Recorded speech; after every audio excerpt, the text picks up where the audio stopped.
5월 13일 수요 예배 말씀입니다.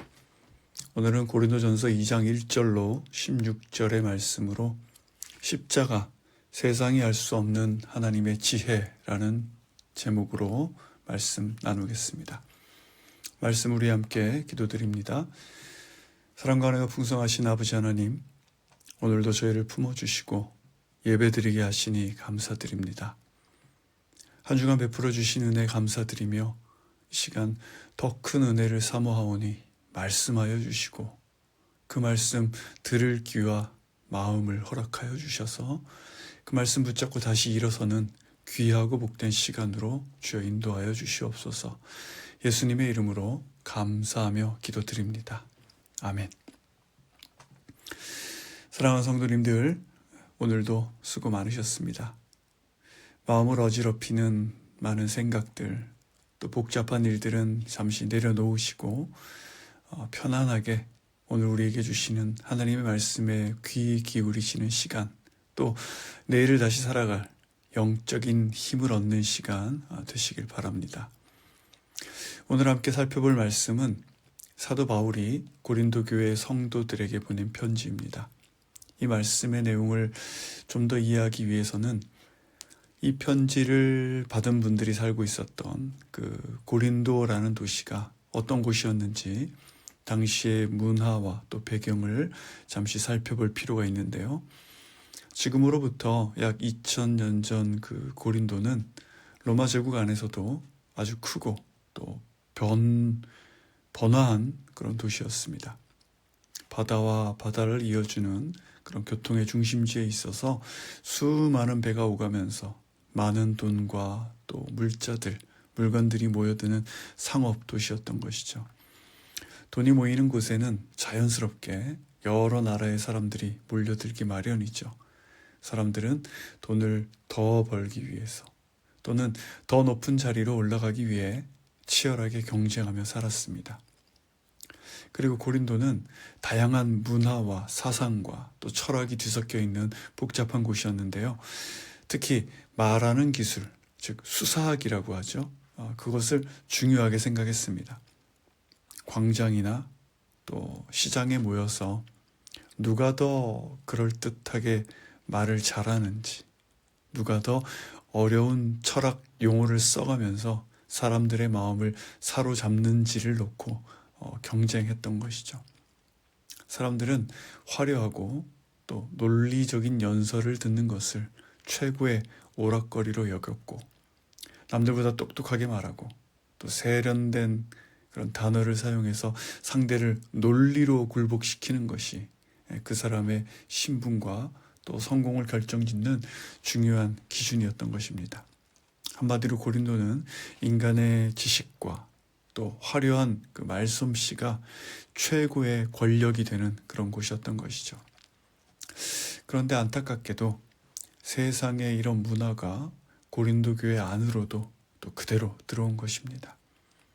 교회는 예수님의 십자가, 그 사랑으로 모이는 곳인데 성도들 사이에서 그 세상의 기준을 가지고 서로 편을 가르기 시작한 것입니다.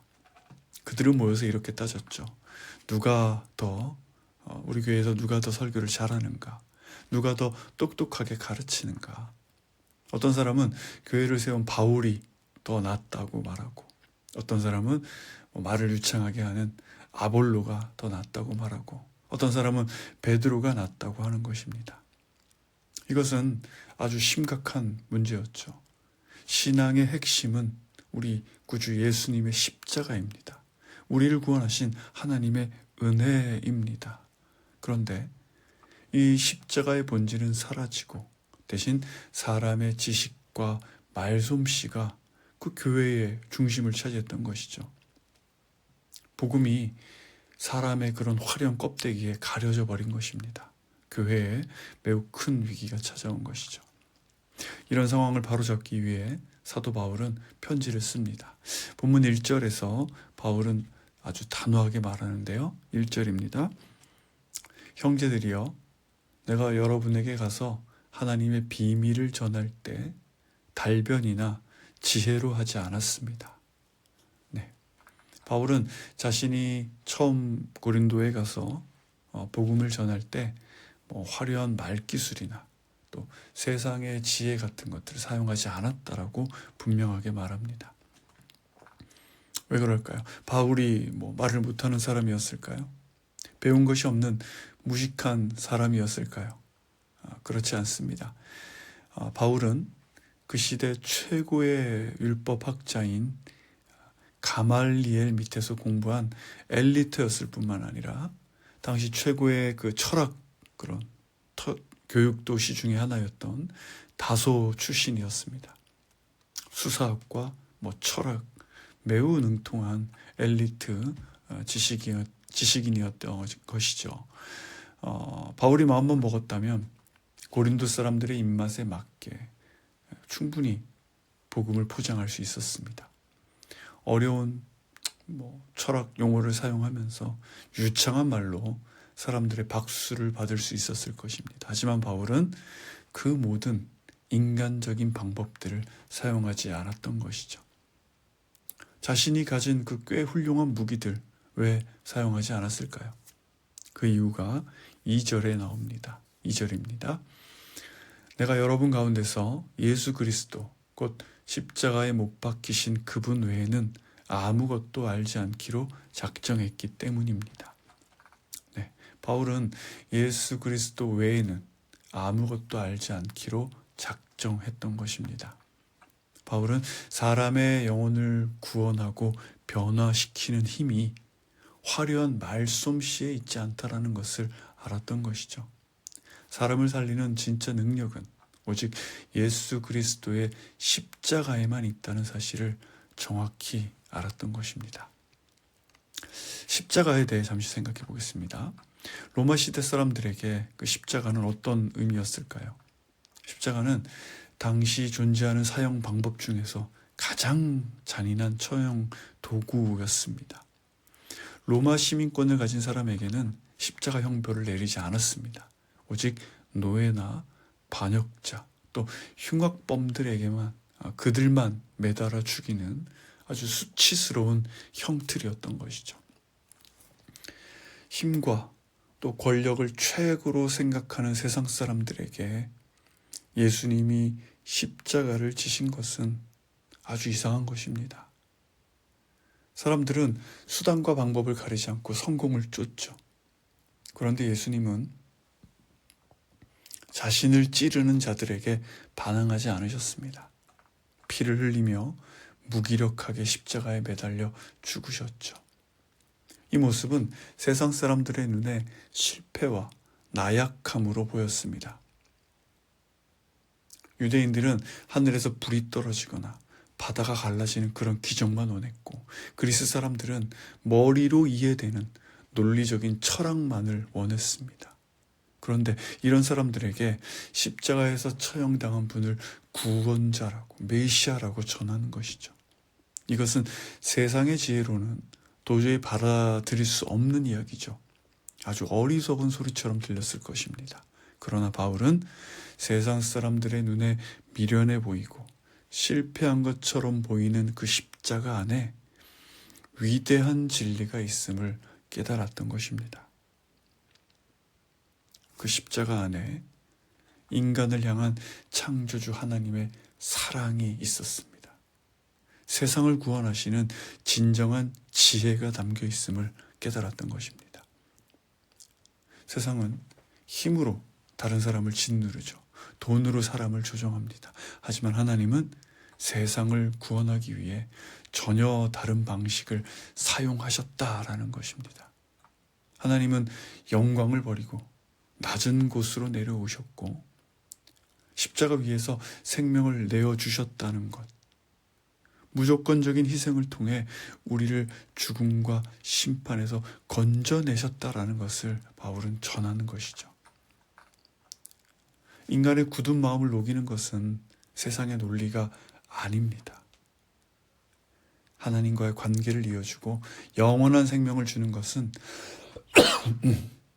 화려한 언변과 논리적인 철학이 아니라 오직 예수님의 사랑뿐인 줄로 믿습니다. 만약 바울이 그 지식과 말솜씨로 사람들을 설득하려고 했다면 어떻게 되었을까요? 고린도 사람들은 바울의 탁월한 강연 능력에 감탄했을지도 모릅니다. 하지만 예수님의 십자가 사랑 앞에서는 결코 회개하지 않았을 것입니다. 그저 바울이라는 사람의 팬이 되었을 뿐이었겠죠. 그래서 바울은 세상의 모든 지혜, 화려한 말기술을 버렸습니다. 오직 단순하고 명확한 그 십자가의 진리만 전하기로 다짐했던 것이죠.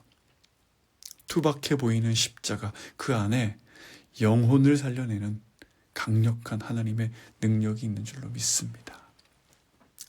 자, 이 말씀을 통해 우리의 삶을 돌아보게 됩니다. 우리는 인생에서 어려운 문제를 만날 때 하나님의 말씀과 기도로 그 문제들을 풀기보다 내 계산으로 풀려고 할 때가 많다라는 것이죠. 힘든 일이 생기면 내가 알고 있는 그 힘 있는 사람, 그 문제를 해결해 줄 것 같은 사람, 조언을 줄 것 같은 사람들을 찾아다닙니다. 하나님을 찾기보다 사람들의 지혜와 세상의 방법을 먼저 의지한다라는 것이죠. 물론 세상을 살아가면서 누군가의 조언도 필요합니다. 그러나 우리가 가장 먼저 해야 할 것은 아버지 앞에 엎드리는 것이죠. 나의 문제를 또 나의 삶을 이끄는 분이 바로 주님이심을 가장 먼저 고백해야 할 줄로 믿습니다. 자, 그렇다면 세상의 지혜를 내려놓고 오직 십자가만 의지하기로 결단한 바울은 이제 어떤 태도로 성도들 앞에 섰을까요? 3절을 보겠습니다. 3절, 내가 여러분에게 갔을 때 나는 연약하고 두렵고 떨리는 가운데 있었습니다. 자, 고린도 성도들과 함께 있을 때 약하고 두려워하고 심히 떨었다고 고백합니다. 수많은 지역을 돌아다니면서 핍박 속에서도 교회를 세웠던 사도 바울이 왜 떨었을까요? 고린도 사람들의 분위기가 무서워서 떤 것이 아닙니다. 유대인들의 핍박이 두려웠던 것도 아닙니다. 바울이 무서워하고 두려워했던 대상은 바로 자기 자신이었죠. 바울은 하나님의 복음을 전하는 일에 자신의 교만이 끼어들까 봐 두려워했습니다. 자신이 가진 지식과 말솜씨가 하나님의 영광을 가릴까 봐 조심했던 것입니다. 죄인의 영혼을 회개시키고 변화시키는 것은 오직 하나님의 일인데 자신이 뭔가 특별한 능력이 있어서 사람들을 변화시키는 것처럼 보일까 봐 스스로를 낮추고 하나님 앞에서 두려워했던 것이죠. 그래서 4절과 5절에서 바울은 더욱 단호하게 말합니다. 4절과 5절입니다. 내 말과 내 선포는 지혜롭고 그럴듯한 말들로 한 것이 아니라 성령의 능력이 나타낸 증거로 한 것입니다. 이는 여러분의 믿음이 사람의 지혜에 있지 않고 하나님의 능력에 있게 하려고 한 것입니다. 아멘. 바울은 고린도 성도들의 믿음이 사람의 지식이나 또 말솜씨라는 그런 모래 위에 세워지는 것을 원하지 않았습니다. 사람의 논리로 설득된 믿음은 나중에 더 논리적인 사람을 만나면 금방 흔들리고 무너지는 것이죠.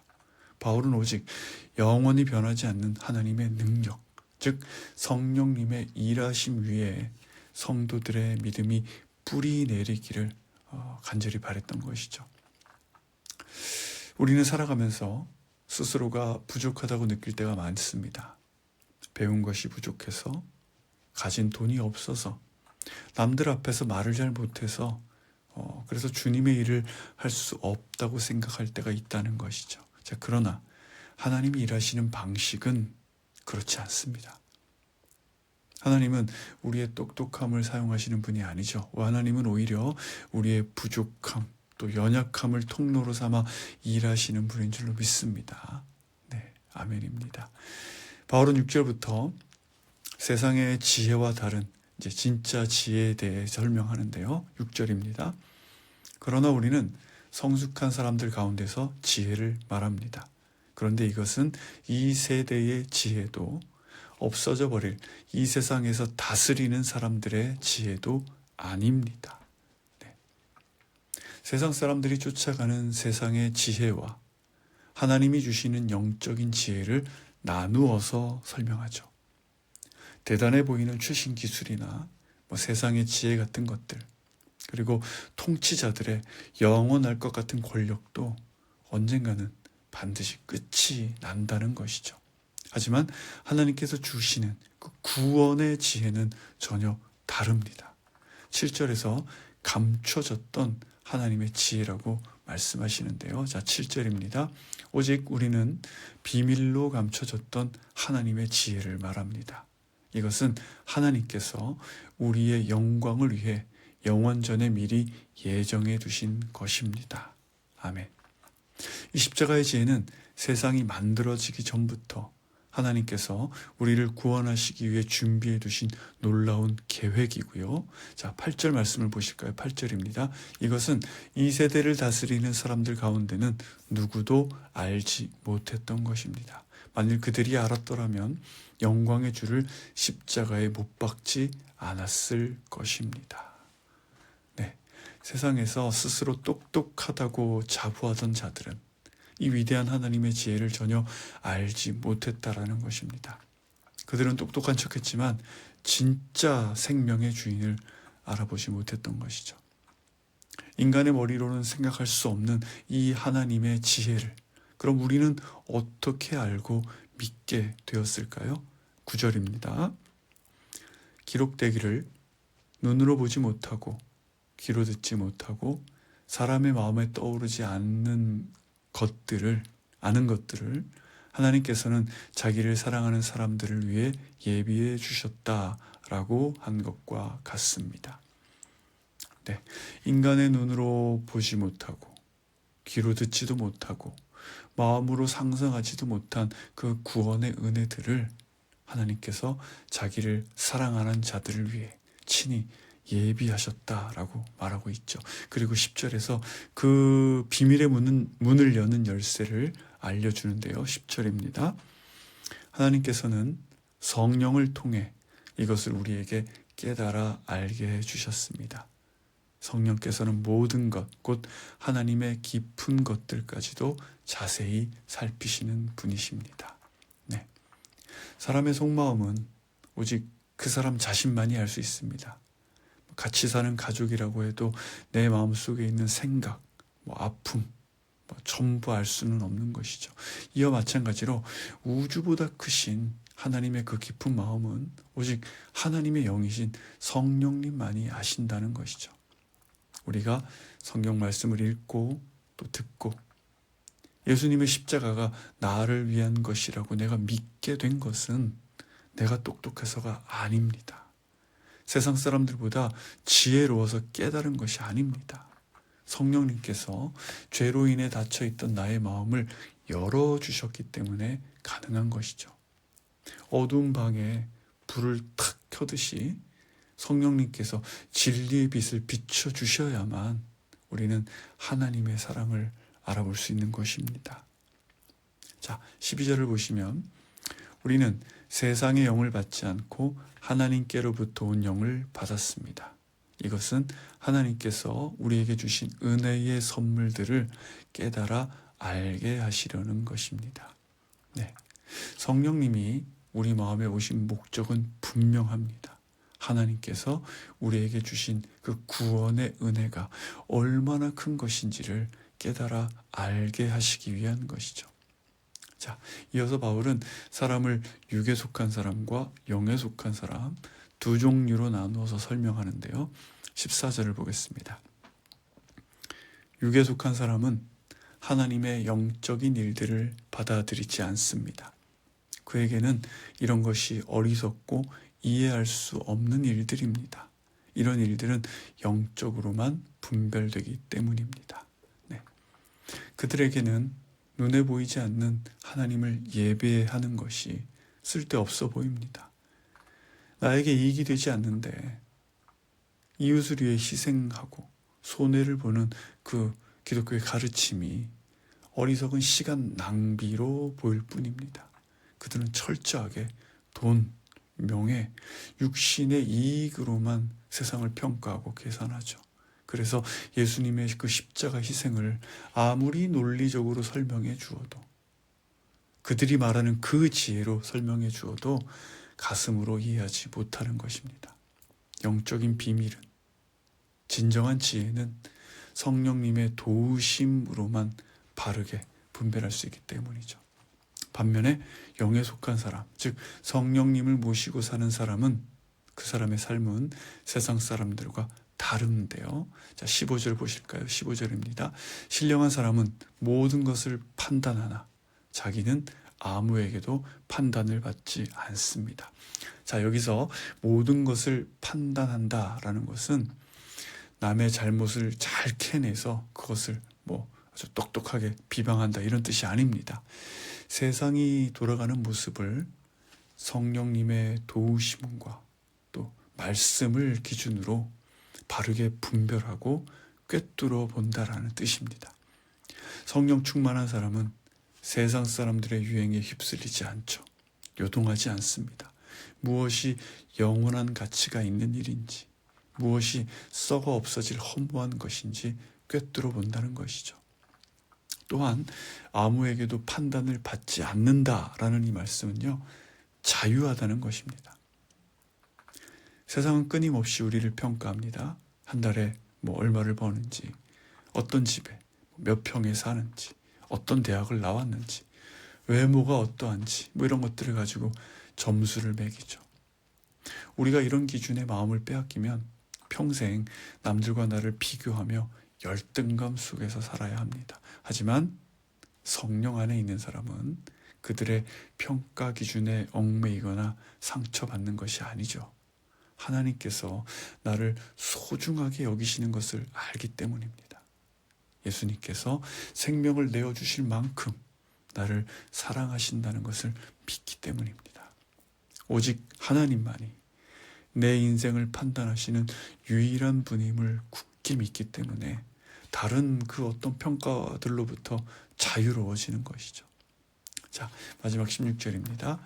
누가 주의 마음을 알아 그를 가르치겠습니까? 그러나 우리는 그리스도의 마음을 가지고 있습니다. 아멘.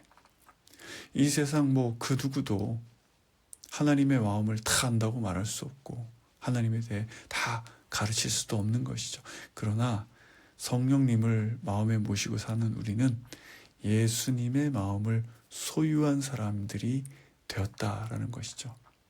원래 우리는 나밖에 모르는 이기적인 존재여서 자기 이익의 관점으로만 세상을 바라봅니다.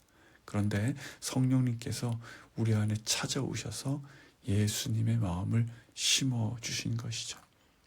예수님의 마음은 대가를 바라지 않고 도움이 필요한 사람의 손을 잡아주는 겸손한 마음입니다.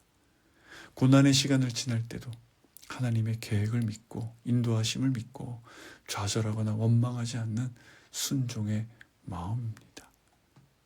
성령님은 매일 우리 마음속에서 예수님의 마음이 자라나도록 우리를 이끌고 계시고 우리는 그 이끄심에 순종하는 것을 매일 훈련하고 있는 것이죠. 네, 말씀을 맺겠습니다. 자, 이 세상은 시끄럽고 혼란스럽습니다. 저마다 자기가 제일 똑똑한 척하면서 지혜와 성공의 비결을 자랑하고 떠들어댑니다. 그러나 여러분, 내 인생을 살려내고 이 거친 세상에서 진정한 평안을 주는 유일한 길은 오직 주님뿐인 줄로 믿습니다. 우리는 연약합니다. 매일 흔들립니다. 그러니 매 순간 내 안에 계신 성령님을 간절히 의지하시고 또 도우심을 구하시길 바랍니다.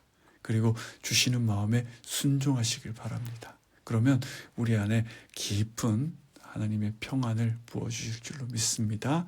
하나님의 자녀답게 또 당당하게 주님의 마음을 품고 남은 한 주간도 승리의 길 걸어가시는 여러분 되시기를 주님의 이름으로 축원합니다. 아멘. 기도하겠습니다. 사랑과 은혜가 풍성하신 하나님 아버지, 세상이 쫓아가는 것들과 그들이 지혜롭다라고 말하는 그것들, 그리고 그들의 평가에 흔들리지 않게 하여 주시옵소서. 성령님 의지하고 순종하며 우리를 있는 모습 그대로 사랑하여 주시는 주님 안에서 참된 자유를 누리게 하여 주시옵소서. 사랑하시는 성도들, 그들의 삶에 평안과 축복으로 함께하여 주시기를 원합니다. 오늘 하루를 마무리하며 피곤한 몸을 누일 때에도 주님께서 언제나 함께 하심을 믿고 주님 품 안에서 편안히 쉬게 하여 주시옵소서. 예수님의 이름으로 감사하며 기도드립니다. 아멘.